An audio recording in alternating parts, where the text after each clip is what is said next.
We've heard that the MDGs have served as a common framework for action, obviously with some notable successes.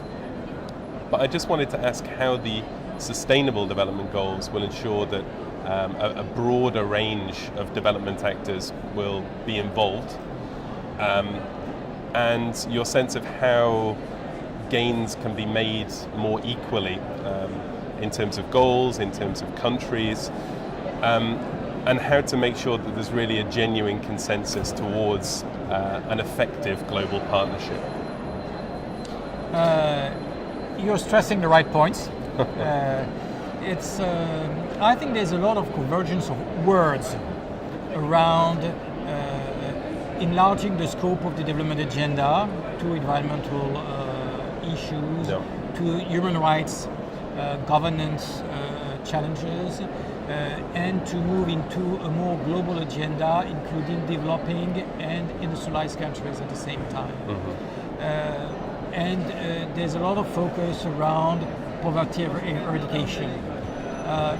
But one has to be aware that there's also quite a lot of lip service in many respects, on one hand, and second, they are still still very controversial issues. Yes. You know, at a time, for instance, when OECD countries, and especially in Europe, are facing a very important economic crisis with unemployment, important political domestic consequences taking place.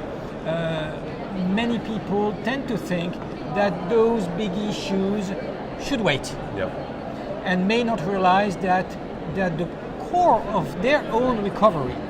So to me, still a lot of work needs to be done. I'm reasonably confident that we shall probably come to an acceptable point by October 2015. Right.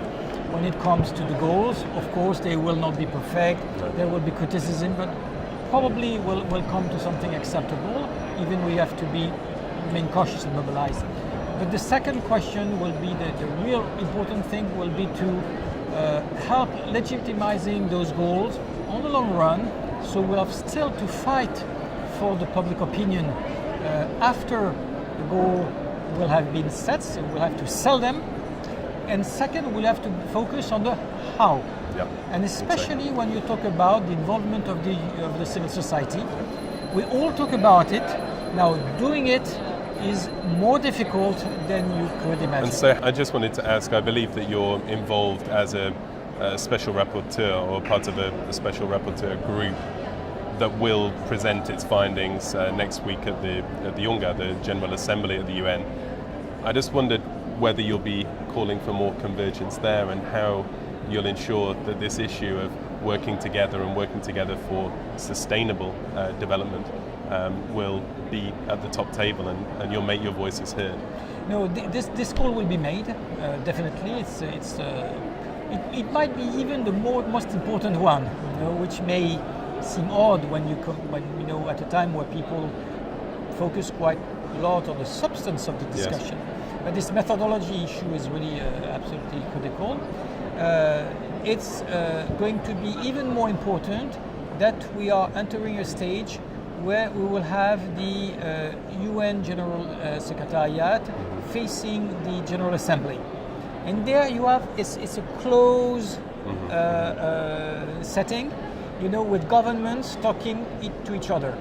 And there's a major risk that the other stakeholders stay out of the discussion, and all the efforts that have been made, and that have been, by the way, remarkable, especially by the UN in the past 3 years, may vanish because of the very nature of the political discussion. So it's going to be critical to make that call. But are you optimistic that there will actually be a broad consensus on the need for involvement of other stakeholders, or do you think that they'll sort of fall short at the finishing line? A lot of lip service will be paid to that. I remain mobilized. Okay.